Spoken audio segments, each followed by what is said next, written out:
What's up, fellas? So today we're here to talk about 10 ways that women use men. Now, actually, the guy who asked me this question, he wanted to know the 10 types of beta male providers. All right, but it's basically the 10 ways women use men. All right, guys, so let's get right into this. Number one, the guy in the friend zone. So, guys, if you're the guy in the friend zone, you got to understand that unless you increase your status with that woman, with whatever status whatever status turns her on. Some women, if you increase your financial status, then you good. Some women, if you increase your social status, then you turn them on. All right, guys. Some of you guys, if you and theoretically, guys, the increasing your sexual market value as in body, that really won't do anything to turn her on unless that new body start attracting other women. So in other words, let's say you 300 pounds right now, and let's say you lose 120 pounds, you get down to 180 pounds, you shredded right now. But you still don't attract other women. Now, we know that likely won't happen unless you just ain't got no confidence and you just, corny and goofy as fucking hell. But we already know usually that'll increase, other options. But let's just hypothetically say you did that and you still didn't increase your confidence, right? Because you can do that, but if you still don't increase your confidence and you still act in scarcity, you still won't attract other attention, right? Because you still ain't comfortable in your own skin. Then that won't work. All right. So even if you got more attractive, theoretically speaking, she's still probably gonna see you as that fat guy. Do y'all guys understand that? Like if you're a fat guy and a woman isn't attracted to you and you lose weight, she probably still is not likely gonna be attracted to you unless she starts seeing other women notice you. But usually a woman, if you increase your social status or your financial status. And I told you about the girls that I slept with from increasing my financial status because they thought that I was making some fucking money now because I had that little stupid ass necklace and them little fucking cheap ass pull out gold teeth and shit. So they thought I had some fucking money when I bought the shit with my income tax. But that's beside the fucking point. So I ended up sleeping with them girls, and I had been in the friend zone with them girls for years. Now, when I say I was in the friend zone, I don't mean like I was talking with her on the phone and hanging out with them all the time, like some guys in the friend zone. That means that maybe we talked on the phone once a month. Of course, I want to fuck, but we just having a friendly conversation about bullshit. I'm in the fucking friend zone. And then I increased my financial status because what they was attracted to. They was attracted to bad boys. So either you had to kill motherfuckers or make some money. That's just call it for what it was. That's what they were attracted to. They was attracted to gangbangers or fucking some money. All right. And so they thought I had some money. I ain't really had no fucking money. I just had an income tax. But they don't need to know all that. And I end up sleeping with them. So guys, understand that if you in the friend zone, stop letting women use you like that. You are sexual validation. Do y'all guys understand that you're an orbiter? You know what an orbiter is to a woman? This is her status symbol. The more girls a guy got in the friend zone, the more social status she has. So the same way the more hoes or more bitches a man has, the more social status he gets, the more guys she has in the friend zone gives her more social status. Do y'all guys say all you is a status symbol for her? That's all you fucking is. A pepper up. Okay, so that's gonna be more like external validation for her, for everybody seeing what kind of friend. See, when you hang around a girl who got you in the friend zone like that, everybody knows you want to fuck.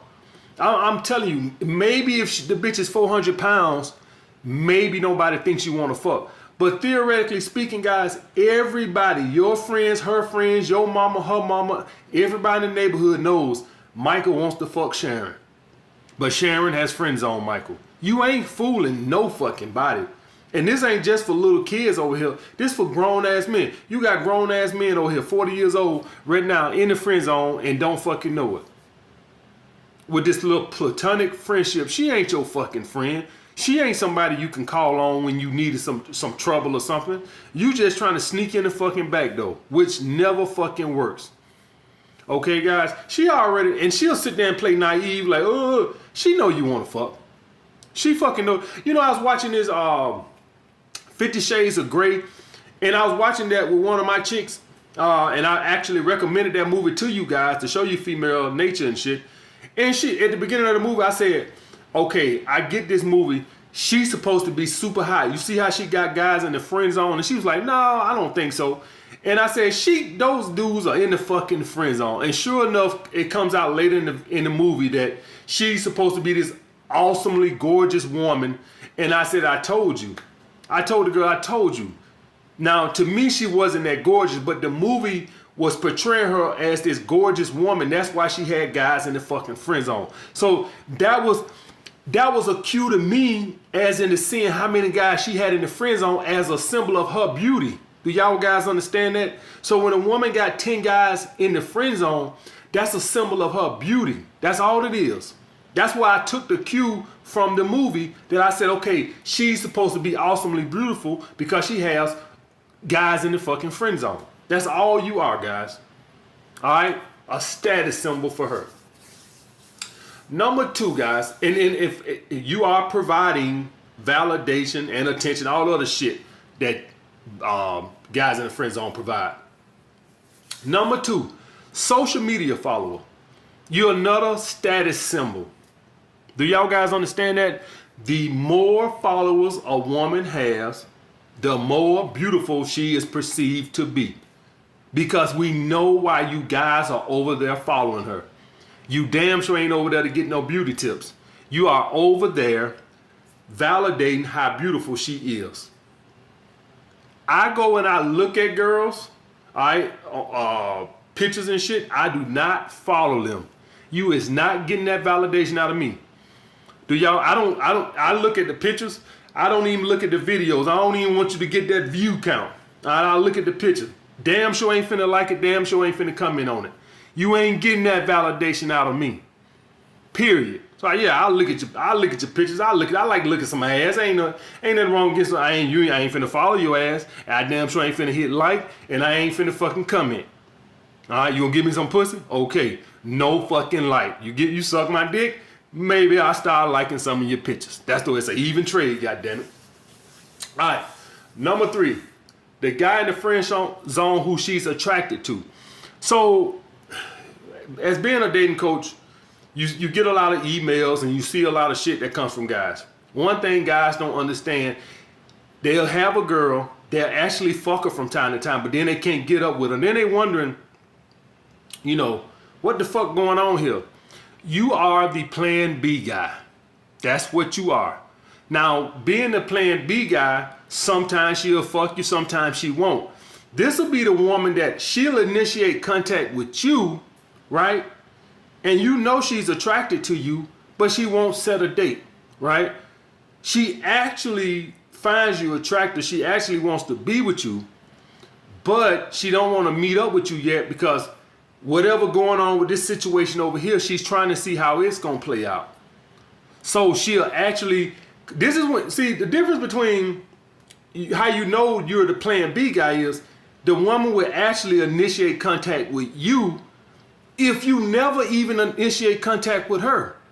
Do y'all guys understand? So you can say, man, you know what? I asked her out twice. She didn't want to go out. Man, fuck that bitch. I'm done initiating contact with that girl.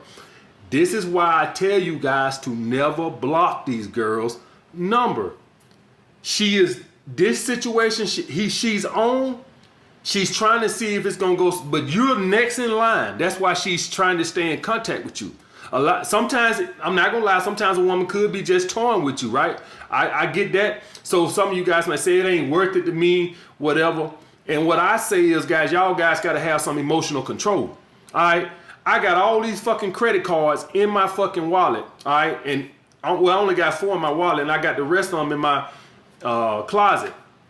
And it's over $200,000 worth of available credit. I'm a grown ass man. I don't feel like I have to cut credit cards up or I'm gonna lose emotional control and go spend money. No, I'm a grown ass fucking man.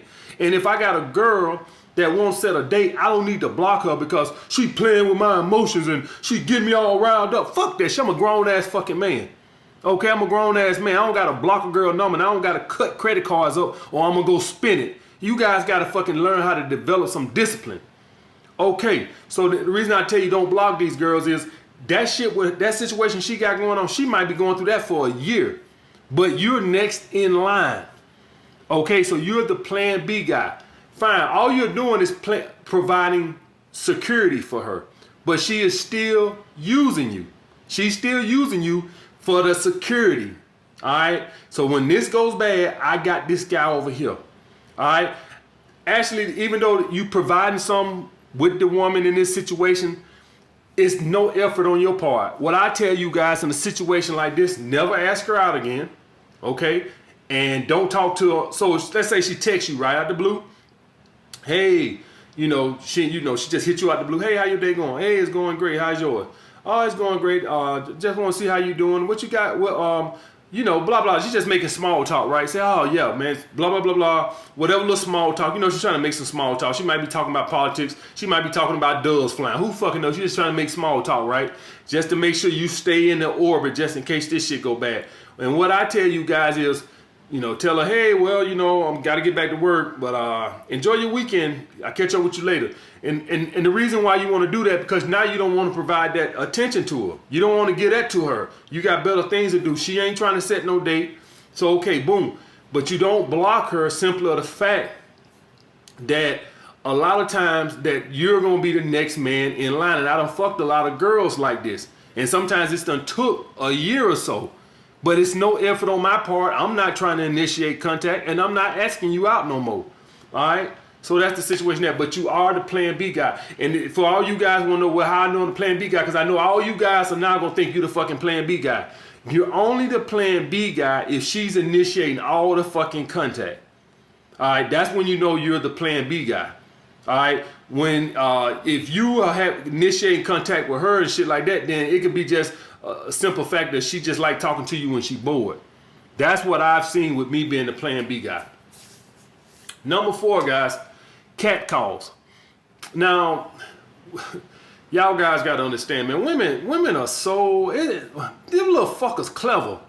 So what women do, guys, is they'll get super hot and sexy. Had this one girl when I was living in Brooklyn in East New York, right? Every day at peak hours now, like 5 o'clock, when like 4 to 5 o'clock when everybody outside, right? She got to walk her dog. Little old scrumpy dog. And she always had on like these super tight clothes, usually with her stomach out. She wanted cat calls. Women set y'all up good, boy. They set y'all up good. She wanted cat calls.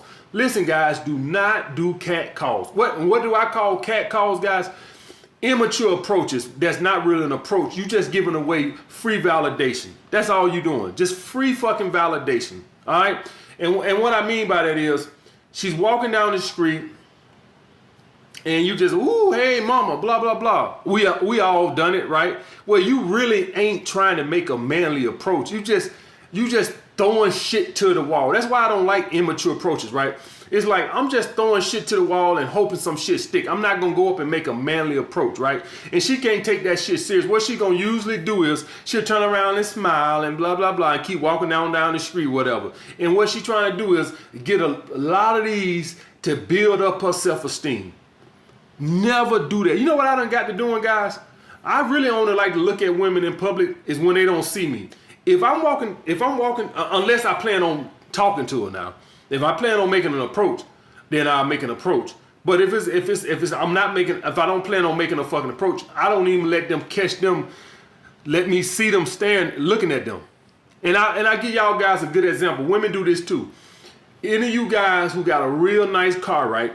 You'll notice a lot of women won't even look at your way at the traffic light. They see your goddamn ass. You don't think they see that goddamn orange Lamborghini? All right, they see your goddamn ass. They'll be sitting over their head, straight ahead, because they not finna give you that validation that your car look good. Do y'all guys understand that? So women do it, we do it too. Stop giving away that fucking validation to these women. If you're gonna make an approach, make a fucking manly approach. Just doing silly cat calls, building up her self-esteem as she walk down the street and shit, walking her dog and shit, always doing peak hours and shit. Don't be a fool for it. Okay? Next guy who takes on a date but gets no ass. So this guy here is actually providing attention and sexual validation, but more importantly, he's providing a free meal or drinks. Do not be taking these girls on on dates as a way to get ass. It's like this, guys. When you do that, you instantly have made her the prize. Okay? First date, I tell you guys, for all you young guys, keep it the ice cream, a slice of pizza, some cheap, 10, 15 bucks, right? Boom. All right. If you guys like to go to the park or something, or say money is really tight or something, try to keep it to the park or keep it to Starbucks, okay? Do that, okay? Online, preferably always Starbucks, unless you can catch happy hour. You trying to, because these girls might not even look like they pictures and shit, right? So you definitely want to keep it cheap, all right? If anything at all. Second date, try to keep that shit to like, a good rule of thumb, what I like to do, guys, I like to keep it to $100 the first 2 dates. Now that's me. When I had that rule, I was making 250 grand in New York City. I want y'all guys to do a comparison on that. $100 might be a lot of money for 2 dates for a guy that's making 25 grand a year. So you might have to scale that down a little bit. But understand that when I had that rule, I was making 250 grand a year in New York City. So if you're somebody who's making 25,000 a year, you might want to keep those 2 first outings to $40 fucking dollars. Okay, maybe the first date y'all meet at the park. Maybe the second date y'all meet for a slice of pizza or a glass of wine. So if your financial situation is a little bit more constrained than mine, $100 might be a little much for a girl that you might don't even get to fuck. All right, so I get that. $100 to a guy who's making 250 grand. Y'all guys got to understand. Comparably, that's like a guy who makes $25,000 a year spending $10 on a date. Do y'all guys understand that? Because he makes 10 times the amount of money that the guy who makes 25 grand. So the guy who makes 25 grand a year, that's like him spending $10 for 2 dates. Do y'all guys understand that? Somebody like LeBron James, who fucking makes 80 million a year and shit, he might can spend fucking 5 grand on a first fucking date, and it's like me spending 100. So everything is comparable, guys. Okay, everything is relative, I should say. So that's how you want to keep your advance.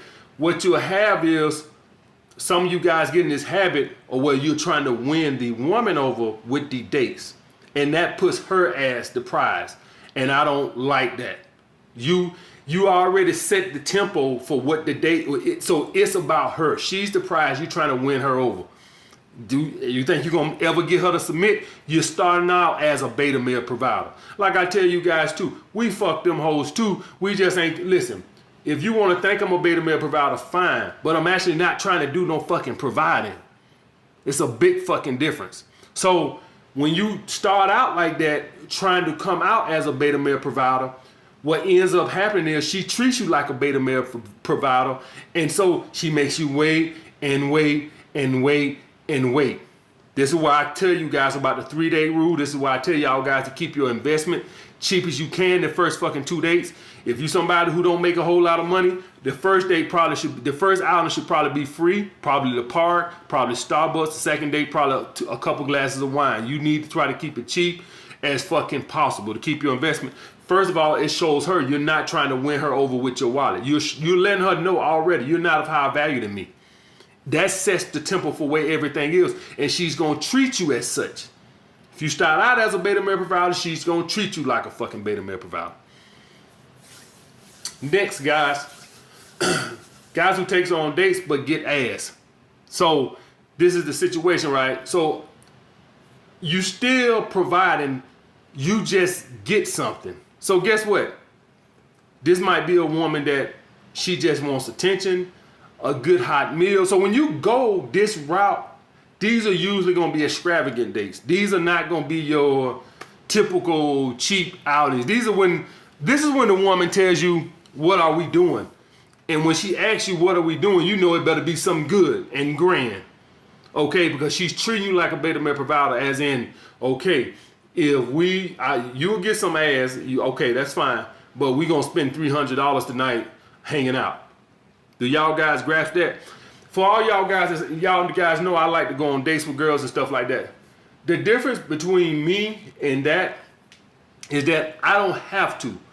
That's just what I like to do, and I enjoy female companionship. If I wanted to, I can just invite my girls over and we can have a glass of wine in the house and watch TV. The issue with that is I work hard and I want to get out, and y'all know I don't hang with dudes. And I usually, my big thing what I like to do is that's my thing. I like to go to nice restaurants. That's just me. You might not like that. That's fine. Maybe you like to sit around and jack off all day playing Madden. That's fine. That's on you. But I like to go to nice restaurants and I enjoy female companionship. That's just my fucking thing. But the thing is, I don't have to. That's just what I choose to do because that's my thing. I love to eat at nice restaurants. That's just what I'm gonna do. I'm a food person. That's who the fuck I am. I know some of you motherfuckers don't like to eat. You eat one time a day, one time a week, and all this other bullshit. That's good for you. My ass love to eat. All right, guys. But in that situation now, when the quality of the date that dictates whether you're gonna get the ass or keep getting the ass, you're still providing. It's better than the guys who get no ass who are getting strung along, but still you're providing. A $300 date ain't no different than the guy who just went over here and gave a girl $300 to fuck. It's the same fucking thing. It's just indirectly. Okay, that's all it is. It's just indirectly. And for clarification, that's why a lot of men prefer to just be tricks and that just pay for sex straight up, because they don't like that indirect bullshit. Because it's too wishy-washy. You're not guaranteed to get ass. It's like you spending these quality dates and you hope to get ass. Okay, so that's why some men like to go the prostitute route. Number 7, guys who provide some kind of employment benefit. And these are going to be typically the guys, any of you guys, once you get in a position of power, what you're going to have is, you're going to have all of a sudden, in that situation, you become a situational alpha. In that situation, all the women who work up under you, especially if you have you're in a position where you can delegate power, okay, where you can make this girl the manager or you can get her favorable hours, what you're going to start noticing is a lot of girls going to start throwing pussy your way right off the top. And so in that situation, you're still a fucking provider because you're providing employment security. And usually, you're going to provide some kind of way that a woman can come up in the company. All right, maybe she become a manager or some employment fringe benefits where she might show up late to work or she get favorable shifts, all type of shit, guys. But you still a fucking provider. And she is using you. I seen it at the fucking club. The waitresses fucking the managers, and then the waitresses, they kind of do what they want to do during the night. And, you know, they'll come ask me something. They'll say, hey, could you tell the people in here to put the cigarettes out? And I'll be like, okay, I'll do it in a minute. Then they like, well, I'm going to go tell Evan then. I'm going to tell Evan to tell you. Because they fucking, I shouldn't have said his name, but anyway. All right, so, and no, I'm not going to beep it out. Fuck them. All right, next, guys. Guy she's dating but provides financial stability. So sometimes, and you still providing, this will be a woman that you casually dating, but you're a provider. You're a beta male provider. You're providing stability. It might be the dates and some kind of financial assistance. Or y'all guys got to understand this. Sometimes if you have your shit together, right, a woman don't need nothing from you financially, but she just knows that she dates you because she knows that you got her if she does need it. That's what y'all guys got to understand about beta male providers. It's not always about cash out the pocket. It's about, okay, he makes $100,000 a year, and right now I'm straight. But God forbid if I ever fell in a tight spot, my transmission goes out, my motor goes out, I know he got my back. So in that situation there, you're providing stability, financial security. That is the classic term of the word beta male provider. When we usually think of beta male provider, we usually think of this right here.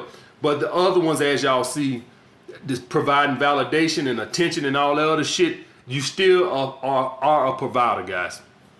But this is the classic one that guys usually think about. All right, you're married. You've gave the woman the ultimate validation. Now, you could be an alpha male and married, all right, where you in abundance, right? But you just want to start a legacy, create a family. And like I tell you, you can be an alpha male and married, in my opinion, as long as you're in abundance and not entering it in scarcity. So if you enter it in scarcity, I call that's a beta male getting married. If you enter it in abundance, but you just, you done had your share of women and it's gotten old to you and you ready to settle down and start a family, you have plenty of options. Some of these guys have 5 or 6 women that they got to cut off when they decide to get married. All right. And so in this situation here, let's just assume that you're the beta male guy. All right. You're providing security, especially if you're financially set and you don't get a prenup, or even if you do get a prenup, she has a couple of kids, you're still providing some kind of security. Y'all guys got to understand that women are thinking long term on this situation. It's amazing how big a fuck up women are financially, but when it comes to this shit here in the relationship, it's amazing how long term they thinking. Okay, I'm gonna go. Normally what you'll see when women get married and stuff, what they try to do, hurry up and pop out a couple of kids. Cause that's my meal ticket. Okay, and I get sometimes it might just be their maternal instincts ready to start a family and shit, but a lot of time they just thinking like, okay, this right here is gonna provide some financial stability, prenup or not. All right, guys, but if you are married, particularly if she looks at you a beta male provider, even if she looks at you as an alpha male, you are still providing financial security. Okay, guys, big financial security. And the last one, guys, would be the live-in girlfriend. Now, this is less stability than the married one, but y'all guys got to understand, just like with the married, the biggest validation you can give a woman is to say, I'm going to give you all of my attention. No other women matters, just you. That's the ultimate validation. Had a guy ask me, why would a girl post a fake relationship on social media? Because that's the biggest validation a woman can get, is that a man wants to be in a relationship with you, particularly married. That's the ultimate validation. That means that I'm not that fucking crazy. Somebody wants to tolerate my shit for the rest of my fucking life. Particularly, same thing goes if you're living with a woman. That means that a guy can stand to be around me all the fucking time. Most women, you can't stand to be around them for too fucking long. So that provides a lot of validation that, I'm not that crazy of a bitch. That some man decides he wants to marry me. Anybody can fuck you, but for a man to decide he want to be in a relationship with you, particularly marry you, that's the ultimate validation, guys. That provides security, validation, attention, every fucking thing. And that's always going to be number one. When a woman can get a man in a fucking, particularly a man, a high value man, but even if it's a beta male, even if it's a beta male, that a guy that got his shit together, that's good to the woman because she can show her friend, look how big a beta male provider I got. He gonna pay all these fucking bills. Okay, guys? So that's the 10 ways women use men. Like I say, guys, ain't nothing wrong with coming off as a beta male provider to get what you want. I don't want none of you guys doing none of that fucking bullshit. If you guys want to get married, make sure she looks at you as an alpha male. And what I mean by that, how you can tell that is usually the woman initiates sex and all this other type of shit. If you somebody, she always got a fucking headache and shit and she never in the mood and shit like that, she look at you as a beta male provider. She doesn't look at you as an alpha male. When a woman looks at you as an alpha male, she's always chasing your validation. She's always trying to suck you harder, fuck you harder. If she's not doing that, she looks at you as a beta male provider. Never get in a fucking relationship, especially a marriage with a woman that looks at you as a beta male fucking provider. You would never feel loved. Let's just say it like that. All right, guys. I'll get back with you guys later.